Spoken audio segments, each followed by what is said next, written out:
বেআইনি বহুতল ভাঙতে তৎপরতা, বহুতল ভাঙার কাজ শুরু করলে এবার হাওড়া পুরসভা। অত্যন্ত গুরুত্বপূর্ণ খবর এই মুহূর্তে। আমি ব্রেকিংটা বলবো আমার টিমকে চালাতে। শরৎ চ্যাটার্জি রোডে আনা হয়েছে ইতিমধ্যে বুলডোজার। শুরু হয়েছে 6 তলার নির্মীয়মান বহুতল ভাঙার কাজ।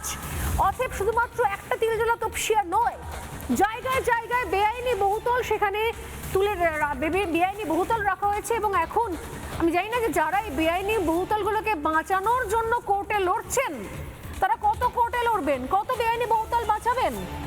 ঘটনাস্থলে রয়েছে পুলিশ এবং কেন্দ্রীয় বাহিনী। হাওড়ায় বেআইনি বহুতল ভাঙতে তৎপরতা, বহুতল ভাঙার কাজ শুরু হাওড়া পুরসভার।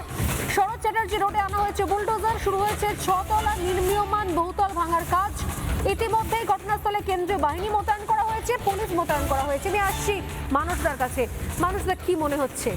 আমরা আইনের শাসন চাইছিলাম, সেটা পেয়েওছি, কিন্তু এখন এটা কি চলছে? দীর্ঘদিন ধরে সেই আমাদের ছাত্রজীবন থেকে কতগুলো শব্দ যেগুলো ডিএম এসপির থেকেও জনপ্রিয় ছিল, যে শব্দবন্ধগুলো, সেটা হচ্ছে এলসিএস, এলসিএম, ডিসিএস, যেগুলোর সঙ্গে এখনকার প্রজন্ম পরিচিত নয়। এলসিএস মানে হচ্ছে local committee secretary, LCM local committee member. CPM একটা প্যারালালি শাসন চালাতো এবং সেটা তারা 34 বছর চালিয়েছে, যে যা কিছু হবে পার্টি অফিসের কন্ট্রোলে হবে। একইভাবে পরবর্তীকালের 15 বছর তৃণমূল সেই পদ্ধতি। সুতরাং পশ্চিমবঙ্গের মানুষ যাদের বয়স 50 বছর তারা জানেই না যে সরকার নামক একটি পদার্থ থাকে, তাদের হাতে শাসন ব্যবস্থা থাকে এবং সেইটাকে মেনে চলতে হয়, এটা ভুলিয়ে দেওয়া হয়েছে। দ্বিতীয় ব্যাপার হচ্ছে যে এই বারবার সংখ্যালঘু, পশ্চিমবঙ্গের ক্ষেত্রে সংখ্যালঘু শব্দটা পৃথিবীর কোনো অভিধানে প্রযোজ্য নয়, কারণ একমাত্র সংখ্যার ভিত্তিতে 6%-এর নিচে থাকলে সংখ্যালঘু বলা হয়। তাদেরকে ভুলিয়ে দেওয়া হয়েছে যে যে দেশে থাকবে সেই দেশের নিয়ম মেনে চলতে হয়। এখানে কলকাতার মধ্যে কোনো পুলিশের ক্ষমতা ছিল না যে খিদিরপুর, তিলজেলা, তপসিয়ায় কোনো হেলমেট ধরার। সামান্য একটা বিষয় যে মোটরসাইকেলে হেলমেট পরতে হয়, এটা তাদেরকে ভুলিয়ে দেওয়া হয়েছিল। এখন যেহেতু টিউমার বড় হয়ে গেছে, ছোট টিউমার হলে অপারেশন তাড়াতাড়ি হয়। এই 49 বছর ধরে আইন না মানাটাই যেহেতু পশ্চিমবঙ্গের একটা নিয়ম হয়ে গেছে, সে কারণে বড় টিউমার অপারেশন করতে গেলে কিছু সংঘর্ষ, কিছু গণ্ডগোল হবেই। ঘটনা হচ্ছে এই মুহূর্তে বামপন্থীরা কি করছে দেখো।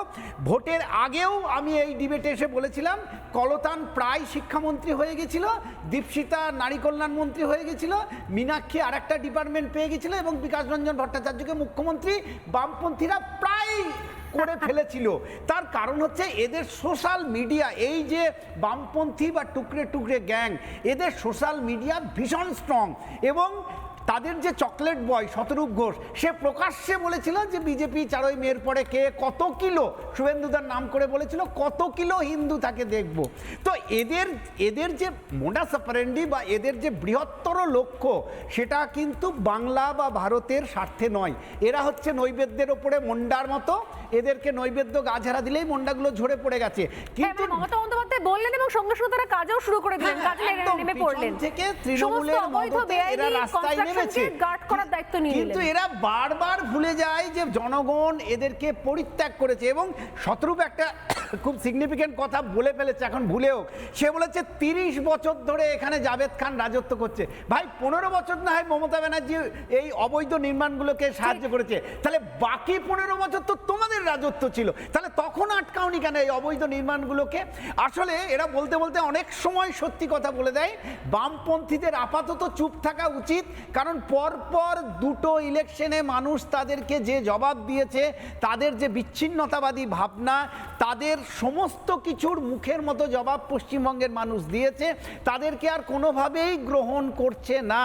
সুতরাং বামপন্থীরা এই কলকাতার মধ্যে যেটুকু তাদের সীমাবদ্ধ কিছু কিছু মিডিয়ার দৌলতে, সেখান থেকে তাদের বেরিয়ে আসা উচিত। তারা আবার নিচুতলা থেকে সংগঠনটা শুরু করুন।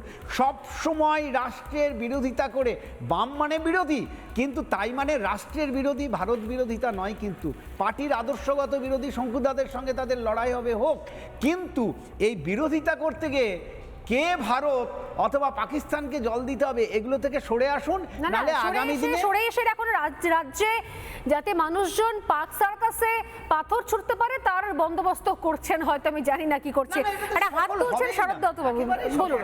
একটাই পীযূষ phrase কারুরিয়াও বলবো। জয়েন করেছেন আমাদের আরেক একটা বিধায়ক। phrase বলবো, হ্যাঁ 50 বছর তন্ত্র সাধনা করলে বামাখ্যাপা হয়, আর 50 বছর গঞ্জিকা সেবন করলে বামপন্থী হয়। এই ধারাবাহিক মিথ্যেবাদী, এদিন নিয়ে সময় নষ্ট করছেন কেন? বামপন্থী ছিল শূন্য, এখন নিশ্চিহ্ন। কি দরকার? কেরালেও নেই, বঙ্গোপসাগরে কোথাও সাঁতরে বেড়াচ্ছে। এদের নিয়ে আলোচনা করে সময় নষ্ট করবেন না। ওই শতরূপ, ওই এইসব করে তো খায়। না না, মানে এগুলো মিডিয়া, মানে স্থানীয় মিডিয়া। আমি আসছি। নানা ধরনের কন্টেন্ট দেখার জন্য লাইক করুন, শেয়ার করুন আমাদের ফেসবুক পেজ, সাবস্ক্রাইব করুন আমাদের ইউটিউব চ্যানেল। পাশাপাশি অন্যান্য ব্রেকিং নিউজের জন্য অবশ্যই চোখ রাখুন রিপাবলিক বাংলায়।